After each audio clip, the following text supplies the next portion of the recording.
Welcome back to my channel. ಹೊಸದಾಗಿ channel ನೋಡ್ತಾ ಇದ್ದರೆ ಸಬ್ಸ್ಕ್ರೈಬ್ ಮಾಡಿಕೊಂಡು ಸಪೋರ್ಟ್ ಮಾಡಿ. ಸಚ್ಚಿದಾನಂದ ಸಾಯಿನಾಥ್ಗೆ ನಮಸ್ಕಾರ ಮಾಡುತ್ತಾ ಸಾಯಿನಾಥರ ಅನುಗ್ರಹ ಎಲ್ಲರ ಮೇಲೂ ಇರಲಿ ಅಂತ ವಿಡಿಯೋ ಪ್ರಾರಂಭ ಮಾಡ್ತಾ ಇದ್ದೀನಿ. ಇದೇ ಶನಿವಾರ ತುಂಬ ಚೆನ್ನಾಗಿರುತ್ತೆ.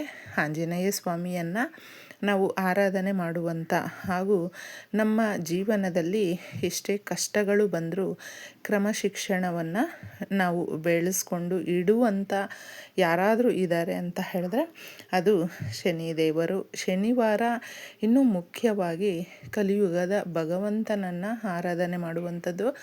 ನಮ್ಮ ಕಷ್ಟಗಳನ್ನು ಭಕ್ತರ ಕಣ್ಣೀರನ್ನು ಒರೆಸುವಂಥ ಕಲಿಯುಗದ ಭಗವಂತನು ಶ್ರೀ ಮಹಾವಿಷ್ಣುವನ್ನು ಆರಾಧಿಸುವಂಥ ಈ ರೀತಿ ಶಕ್ತಿದಾಯಕವಾದ ಶನಿವಾರದ ದಿನ ತಪ್ಪದೆ ನಮ್ಮ ಮನೆಯ ಬಾಗಿಲತ್ರ ಹೊಸ್ತಿಲತ್ರ ನಾವು ಈ ಎಲೆಯನ್ನು ಇಟ್ಟರೆ ನಮ್ಮ ಮನೆಯಲ್ಲಿ ಇರುವಂಥ ಎಷ್ಟೋ ಕಷ್ಟಗಳು ಹಾಗೂ ನಮ್ಮ ಮನೆಯ ಹೊರಗಡೆಯಿಂದ ಏನೇ ಸಮಸ್ಯೆಗಳು ಬಂದರೂ ಕೂಡ ಅದನ್ನು ನಾವು ತೀರಿಸ್ಕೊಳ್ಬಹುದು ಸ್ನೇಹಿತರೆ. ಯಾವುದೇ ರೀತಿಯ ಸಮಸ್ಯೆಗಳು ಬರಬೇಕು ಅಂದರೂ ಅದು ಮನೆಯ ಹೊರಗಡೆಯಿಂದ ಹೊಸ್ತಿಲನ್ನು ದಾಟಿಕೊಂಡು ಬರಬೇಕಾಗುತ್ತೆ. ಅದಕ್ಕೆ ಹೊಸ್ತಿಲು ಅನ್ನುವಂಥದ್ದು ನಾವು ಏನೇ ಒಂದು ಪೂಜೆ ಪುನಸ್ಕಾರಗಳನ್ನು ಯಾವುದೇ ಶುಭ ಕಾರ್ಯಗಳನ್ನು ಮಾಡಬೇಕಾದ್ರೂ ಹೊಸ್ತಿಲಿಗೆ ತುಂಬ ಪ್ರಾಧಾನ್ಯತೆ ಇದೆ. ಸಿಂಹದ್ವಾರಕ್ಕೆ ಅದರದೇ ಆದಂಥ ಒಂದು ವಿಶಿಷ್ಟತೆ ಇರೋದರಿಂದ ನಾವು ತುಂಬ ಚೆನ್ನಾಗಿ ಹೊಸ್ತಿಲಿನ ಪೂಜೆಯನ್ನು ಮಾಡ್ಕೊಳ್ತೀವಿ. ಅದು ಅವರವರ ಒಂದು ಪದ್ಧತಿಗನುಗುಣವಾಗಿ ಮಾಡ್ಕೊಳ್ತಾರೆ. ವಾರಕ್ಕೊಮ್ಮೆ ಮಾಡಿಕೊಳ್ಳುವಂಥವರು ಹಾಗೂ ವಾರದಲ್ಲಿ ಒಂದಷ್ಟು ದಿನ ಅಂತಲೂ ಮಾಡಿಕೊಳ್ಳುವಂಥವರು ಇರ್ತಾರೆ. ಆದರೆ ಹೊಸ್ತಿಲನ್ನು ಯಾವತ್ತೂ ಅಷ್ಟೇ ನಾವು ಖಾಲಿ ಬಿಡಬಾರ್ದು. ಪುಟ್ಟದಾಗಿ ಅರಿಶಿನ ಕುಂಕುಮ ಇಟ್ಟು ರಂಗೋಲಿ ಬಿಟ್ಟು ಸ್ವಲ್ಪ ಆ ಕಡೆ ಈ ಕಡೆ ಹೂವನ್ನು ಇಟ್ಟಾಗ ಅದರ ಕಳೆ ಅನ್ನುವಂಥದ್ದು 2 ಕಣ್ಣು ತುಂಬಿಸ್ಕೊಳ್ಬಹುದು. ಅಷ್ಟು ಚೆನ್ನಾಗಿರುತ್ತೆ.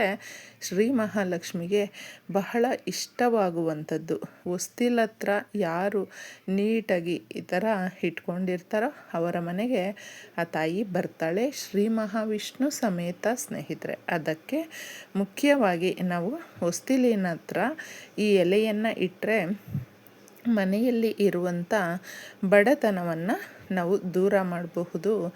ನಾವು ಎಷ್ಟೋ ಸಮಯ ಬೈಕೊಳ್ತಾ ಇರ್ತೀವಿ, ನಮಗೇನು ದರಿದ್ರ ಬಂದಿದೆಯೋ, ನಮ್ಮ ಮುಖದಲ್ಲಿ ಏನೂ ಹುಟ್ಟೋದಿಲ್ಲ, ಯಾವಾಗಲೂ ಕಷ್ಟ, ತುಂಬ ನಾವು ಕಣ್ಣೀರನ್ನು ಹಾಕ್ತಾಯಿದ್ದೀವಿ, ಸಮಸ್ಯೆಗಳು ತುಂಬಾ ಜಾಸ್ತಿ ಇದೆ ಅಂದ್ಕೊಳ್ಳುವಂಥವರು ಅವ್ರಿಗವರೇ ಬೈಕೊಳ್ತಾ ಇರ್ತಾರೆ ಯಾವಾಗ್ಲೂ ಈ ಥರ ಕಷ್ಟಗಳಿದೆ ಅಂತ. ಅಂತಹವರು ಎಲ್ಲರೂ ಕೂಡ ಸ್ನೇಹಿತರೆ ಈಗಿನ ಪರಿಸ್ಥಿತಿಗಳಲ್ಲಿ ಮನುಷ್ಯನಿಗೆ ನಾವು ಎಷ್ಟು ಪ್ರಾಮಾಣಿಕವಾಗಿ ಮಾತಾಡಿಕೊಂಡಾಗಲೂ ಕೂಡ ದುಡ್ಡು ಅನ್ನುವಂಥದ್ದು, ಹಣದ ಅವಶ್ಯಕತೆ ಪ್ರತಿಯೊಬ್ಬರಿಗೂ ಇದೆ.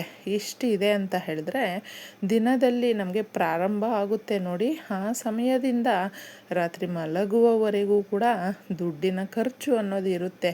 ಹುಟ್ಟಿನಿಂದ ಸಾಯುವವರೆಗೂ ಅಷ್ಟೇ ಮನುಷ್ಯನಿಗೆ ಖರ್ಚುಗಳಲ್ಲೇ ನಾವು ಕಳೆದೋಗ್ತೀವಿ.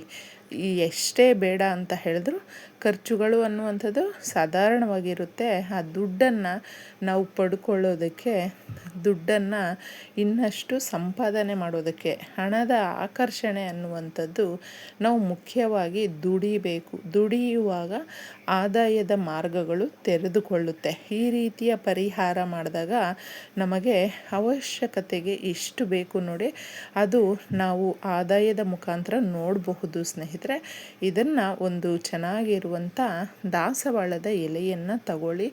ದಾಸವಾಳದ ಎಲೆ ನಮಗೆ ಪರಿಹಾರ ಶಾಸ್ತ್ರಗಳಲ್ಲಿ ಆ ಗಿಡಕ್ಕೆ ತುಂಬ ವಿಶೇಷತೆ ಇದೆ. ಭೂದೇವಿ ಲಕ್ಷ್ಮೀದೇವಿ ಈ ಗಿಡದಲ್ಲಿ ನಿವಾಸ ಆಗಿರುವಂಥದ್ದು. ಅದಕ್ಕೆ ನಮಗೆ ಭೂಮಿ ದೋಷಗಳಿದೆ ಅನ್ನುವಂಥವರು ಎಷ್ಟೋ ಜನ ಸ್ವಂತ ಮನೆ ಇಲ್ಲ ಅಂತ ಕಷ್ಟಪಡ್ತಾ ಇರ್ತಾರೆ. ಭೂಮಿ ತಗೊಳ್ಬೇಕು, ಸ್ವಲ್ಪ ಪ್ರಾಪರ್ಟಿ ಮಾಡ್ಕೊಳ್ಬೇಕು ನಾವು ಅನ್ನುವಂಥವರು, ಈ ಥರ ನೀವು ಚಿನ್ನವನ್ನು ತಗೊಳ್ಬೇಕು ಅನ್ನುವಂಥವರು, ಸಾಲವನ್ನು ತೀರಿಸಬೇಕು ಅನ್ನುವಂಥವರು ಪರಿಹಾರವನ್ನು ಮಾಡ್ಕೊಳ್ಳಿ. ಯಾಕಂದರೆ ಇದು ಸಹಾಯ ಮಾಡುತ್ತೆ. ಪ್ರಕೃತಿ ಮಾತೆ ನಾವು ನಂಬಿಕೆ ಇಟ್ಟು ಮಾಡಿದಾಗ ಕಡು ಬಡತನದಲ್ಲಿದ್ದರೂ ಕೂಡ ಅಚ್ಚುಕಟ್ಟಾಗಿ ನಾವು ಎಲ್ಲ ರೀತಿಯ ಆ ಒಂದು ಜೀವನವನ್ನು ತುಂಬ ಸುಗಮವಾಗಿ ನಡೆಸೋದಕ್ಕೆ ಅನುವು ಮಾಡಿಕೊಡುತ್ತೆ ಅಂತ ಹೇಳಬಹುದು. ಚೆನ್ನಾಗಿರುವಂಥ ಒಂದು ಈ ದಾಸವಾಳದ ಎಲೆಯನ್ನು ತಗೊಳ್ಬೇಕಾದ್ರೆ ಪ್ರಕೃತಿ ಮಾತೆಯನ್ನು ಸಮಸ್ಯೆಗಳು ನಾವು ಈ ರೀತಿ ಇದೆ ತಾಯಿ, ಅದಕ್ಕೋಸ್ಕರ ತಗೊಳ್ತಾ ಇದ್ದೀವಿ ಅಂತ ತಗೊಂಡು ಅದರ ಮೇಲೆ ಸ್ವಲ್ಪ ಅರಿಶಿಣ ಕ್ಲೀನಾಗಿ ಬೊಟ್ಟು ಥರ ಸ್ವಲ್ಪ ದೊಡ್ಡದಾಗಿಟ್ಟು ಅದರ ಮೇಲೆ ಕುಂಕುಮವನ್ನು ಇಡಿ, ಒಂದು ಹಿಡಿಯಷ್ಟು ಕಲ್ಲುಪ್ಪನ್ನು ಹಾಕಿ ಇದನ್ನು ಮಾಡ್ಕೊಳ್ಬೇಕಾದ್ರೆ ಒಂದು ಪ್ಲೇಟನ್ನು ಇಟ್ಕೊಳ್ಳಿ. ಉಪ್ಪನ್ನು ಚೆಲ್ಲಬಾರ್ದು. ಅದರ ಮೇಲೆ ಸ್ವಲ್ಪ ಜೀರಿಗೆಯನ್ನು ಹಾಕಬೇಕು. ಜೀರಿಗೆ ನಮಗೆ ದುಡ್ಡನ್ನು ಆಕರ್ಷಿಸುತ್ತೆ ಸ್ನೇಹಿತರೆ. ಹಣದ ಅವಶ್ಯಕತೆ ಇರುವಂಥವರು, ಹಾಗೆ ಒಡವೆಗಳು ಗಿರ್ವಿ ಇಟ್ಟಿದ್ದೀವಿ ಬಿಡಿಸ್ಕೊಳ್ಬೇಕು ಅನ್ನುವಂಥವರು ಸಾಕಷ್ಟು ಪ್ರಮಾಣದಲ್ಲಿ ನಮಗೆ ದುಡ್ಡು ನಮ್ಮ ಕಡೆ ಬರುವಂಥ ಒಂದು ಅವಶ್ಯಕವಾಗಿ ಇರುವಂಥದ್ದನ್ನು ತಂದುಕೊಡುತ್ತೆ ಈ ಪರಿಹಾರ ಅಂತ ಹೇಳಬಹುದು. ಇನ್ನು ಸ್ವಲ್ಪ ನೀವು ಮೊಗ್ಗಿರುವಂಥ ಲವಂಗ ಒಂದನ್ನು ತಗೊಳ್ಳಿ. ಲವಂಗ ಬಂದು ದುಡ್ಡನ್ನು ನಮ್ಮ ಕಡೆ ಎಳೆಯುತ್ತೆ. ಅಂದರೆ ಯಾವುದೇ ನಾವು ಕೋರಿಕೆ ಆಗಿರಬಹುದು, ಕೆಲಸ ಆಗಿರಬಹುದು ಮಾಡಬೇಕು ಅಂದಾಗ ಆಕರ್ಷಿಸುತ್ತೆ. ಅದರ ಮೇಲೆ ನೀವು ಮೊಗ್ಗಿರುವಂಥ ಲವಂಗ ಒಂದಿಟ್ಟು ಕರ್ಪೂರವನ್ನು ಒಂದು ಬಿಲ್ಲೆಯನ್ನು ಇಡಿ. ನೀವು ಕರ್ಪೂರದ ಪುಡಿಯಾದರೂ ಇಡಬಹುದು, ಅಥವಾ ಮುದ್ದೆ ಕರ್ಪೂರ, ಬಿಲ್ಲೆ ಕರ್ಪೂರ ಯಾವುದು ಇರುತ್ತೆ ನೋಡಿ ಅದನ್ನೇ ಇಡಿ. ಈ ಥರದೇ ಇಡಬೇಕು ಅಂತಿಲ್ಲ. ಇಷ್ಟನ್ನು ಇಟ್ಟು ಹೊಸ್ತಿಲತ್ತಿರ ನೀಟಾಗಿ ತಗೊಂಡು ಬಂದು ನೀವು ಹೊರ್ಗಡೆಯಿಂದ ಬರಬೇಕಾದ್ರೆ ನಿಮಗೆ ಬಲಗಡೆ ಯಾವ ಜಾಗದಲ್ಲಿ ಸಿಗುತ್ತೋ ಆ ಕಡೆ ಇಡಿ. ಇಟ್ಬಿಟ್ಟು ನೀಟಾಗಿ ಇದನ್ನು ಹಚ್ಚಬೇಕು. ಸಂಧ್ಯಾ ಸಮಯದಲ್ಲಿ ಮಾಡಿಕೊಳ್ಬೇಕು ಸ್ನೇಹಿತರೆ. ಇದನ್ನು ಈ ಥರ ಮಾಡಿಕೊಂಡು ನೀವು, ಅದು ಪ್ರದೋಷದ ಸಮಯ ಕೂಡ ಆಗಿರೋದ್ರಿಂದ ಅಚ್ಚುಕಟ್ಟಾಗಿ ನಮ್ಮ ಕೋರಿಕೆಗಳು ನೆರವೇರೋದಕ್ಕೆ ಪ್ರಕೃತಿ ಮಾತೆ ಕೂಡ ಸಹಾಯ ಮಾಡ್ತಾಳೆ.